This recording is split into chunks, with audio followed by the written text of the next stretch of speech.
నమస్తే, welcome to prime nine desk analysis. నేను మీ Brahmanaidu. TDP Janasena కూటమిలో ఎమ్మెల్యే అభ్యర్థులను ప్రకటిస్తున్న పరిస్థితి కనపడతా ఉంది. అయితే కొన్ని నియోజకవర్గాల్లో ఎమ్మెల్యే అభ్యర్థులపై తిరుగుబాటు జెండా అయితే స్థానిక నేతలు ఎగరేస్తున్నారు. ఉదాహరణ చూస్తే అమలాపురం పార్లమెంట్ కింద ఉన్నటువంటి పి గన్నవరం నియోజకవర్గంలో ఇప్పటికే తెలుగుదేశం పార్టీ అభ్యర్థిగా మహాసేన రాజేష్ కి అయితే ఈ సీట్ అయితే ప్రకటించారు. ఎప్పుడైతే మహాసేన రాజేష్ పేరును ప్రకటించారో ప్రకటించిన వెంటనే తెలుగుదేశం పార్టీ శ్రేణులు తీవ్రమైనటువంటి అసంతృప్తి అయితే కనబరిచిన పరిస్థితి కనపడతా ఉంది. టీడీపీ కార్యాలయాలు పి గన్నవరం నియోజకవర్గంలో కొన్ని మండలాల్లో అయితే స్వచ్ఛందంగా మూసేసిన పరిస్థితి ఉంది. తాము ఎన్నో సంవత్సరాలుగా పార్టీకి కట్టుబడి ఉన్నామని, అలాంటి ఈ నియోజకవర్గంలో మహాసేన రాజేష్ లాంటి వ్యక్తులకి ఏ విధంగా టికెట్ ఇస్తారంటూ తెలుగుదేశం పార్టీ శ్రేణులు పెద్ద ఎత్తున టీడీపీ మీద అయితే మండిపడుతున్న పరిస్థితులు. ఇటు ఒక పక్క చూస్తే జనసేన పార్టీకి సంబంధించినటువంటి నేతలు సైతం కూడా మహాసేన రాజేష్ అభ్యర్థిత్వం మీద అయితే అబ్జెక్షన్ అయితే వ్యక్తం చేస్తున్న పరిస్థితి ఉంది.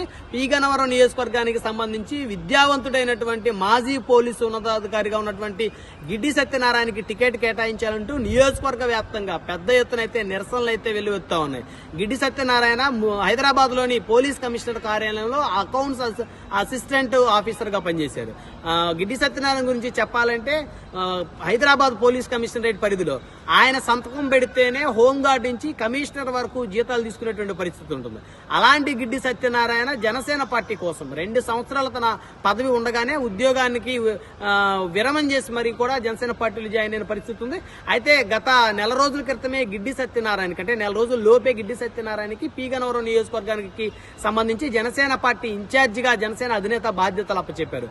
ఎప్పుడైతే గిడ్డి సత్యనారాయణకి జనసేన పార్టీ ఇన్ఛార్జిగా పి గన్నవరం నియోజకవర్గంలో బాధ్యతలు అప్పచెప్పారో అప్పటి నుంచి ఆయన ఇక్కడ పోటీ చేస్తారు, అభ్యర్థి ఆయన అనేటువంటి ఇండికేషన్ నియోజకవర్గ వ్యాప్తంగా వెళ్లిపోయిన పరిస్థితి ఉంది. అటు గిడ్డి సత్యనారాయణ అభ్యర్థిత్వాన్ని తెలుగుదేశం శ్రేణులు కూడా నియోజకవర్గంలో స్వాగతించిన పరిస్థితి ఉంది.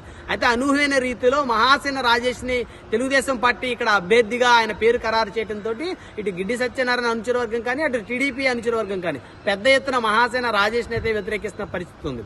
నియోజకవర్గంలో ఉన్నటువంటి ఓసీ సామాజిక వర్గీయులు పెద్ద ఎత్తున మహాసేన రాజేష్ అభ్యర్థిత్వానికి అయితే వ్యతిరేకిస్తున్నారు. గతంలో మహాసేన రాజేష్ అగ్ర కులాల అమ్మాయిల గురించి మాట్లాడినటువంటి వీడియోలు ఏదైతే ఉన్నాయో ఆ వీడియోలు మళ్ళీ తెర మీదకి తీసుకుని వచ్చి మహాసేన రాజేష్ కి ఇక్కడైతే మేము సహకరించే పరిస్థితి లేదంటూ టీడీపీ జనసేన శ్రేణులు పెద్ద ఎత్తున అయితే మహాసేన రాజేష్ ని వ్యతిరేకిస్తున్న పరిస్థితులు కనపడతా ఉన్నాయి.